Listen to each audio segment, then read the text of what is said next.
ఏటిపట్టి గ్రామాల్లో ఎమ్మెల్యే తంగిరాల సౌమ్య పర్యటించారు. ఇటీవల కురిసిన వర్షాలకు దెబ్బతిన్న పంటలు, రోడ్లు, పాక్షికంగా దెబ్బతిన్న ప్రభుత్వ కార్యాలయాలను ఎమ్మెల్యే పరిశీలించారు. గ్రామస్తులు తమ సమస్యలను ఎమ్మెల్యే తంగిరాల సౌమ్యకు తెలిపారు.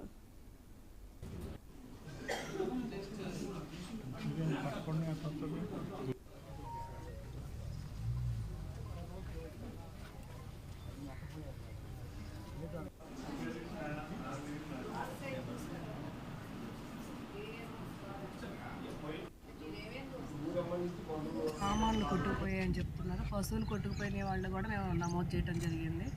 అదేవిధంగా సామాను కూడా కొంతమంది కొట్టుకుపోయి ఇల్లు బాగా దెబ్బతిన్నాయని చెప్తున్నారు. చాలా నష్టపోయామని చెప్తున్నారు. తప్పకుండా కలెక్టర్ గారి దృష్టిలో పెడతామండి. సామాన్లు ఎవరైతే నష్టపోయారో వాళ్ళకి కూడా న్యాయం జరిగే విధంగా మేము కలెక్టర్ గారి దృష్టిలో తీసుకొస్తాం. అదేవిధంగా గ్రామస్తులు రైతన్నలు ఎక్కువగా అడిగేది పశువులకి దాణాను మేత అడుగుతున్నారు. అది కూడా మేము కలెక్టర్ గారి దృష్టికి తీసుకొస్తాం.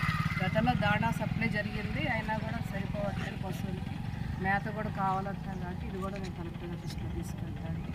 ఏదేమైనా జరిగిన విపత్తు అయితే అది చాలా నష్టం చేసింది. దాన్ని పూర్తిగా విచారణ చేస్తున్నాం.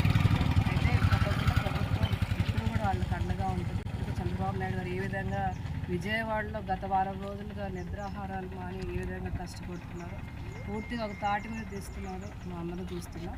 అదేవిధంగా మంత్రులు కానీ అక్కడ ఎమ్మెల్యేలు కానీ చాలా ఎంపీ గారు కానీ చాలా కష్టపడుతున్నారు. తప్పకుండా మేము కూడా ఇప్పుడు గత కొన్ని రోజులుగా నాకు అనారోగ్య కారణంగా నేను తిరగలేకపోయాను. మళ్ళీ నేను ఈరోజు సాధించుకుని తప్పకుండా మీరు అందరికీ అండగా ఉంటాం. మ్యాక్సిమం ప్రభుత్వం నుంచి నష్టపరిహారం పొందే వరకు కూడా మేము కృషి చేస్తాం. సామాన్లు కొట్టుకుపోయాయని చెప్తున్నారు. పశువులు కొట్టుకుపోయిన వాళ్ళు కూడా మేము నమోదు చేయడం జరిగింది. అదేవిధంగా సామాను కూడా కొంతమంది కొట్టుకుపోయి ఇల్లు బాగా దెబ్బతిన్నాయని చెప్తున్నారు. చాలా నష్టపోయామని చెప్తున్నారు.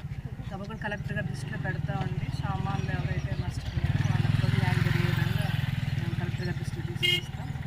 అదేవిధంగా గ్రామస్తులు రైతన్నలు ఎక్కువగా అడిగేది పశువులకి దాణా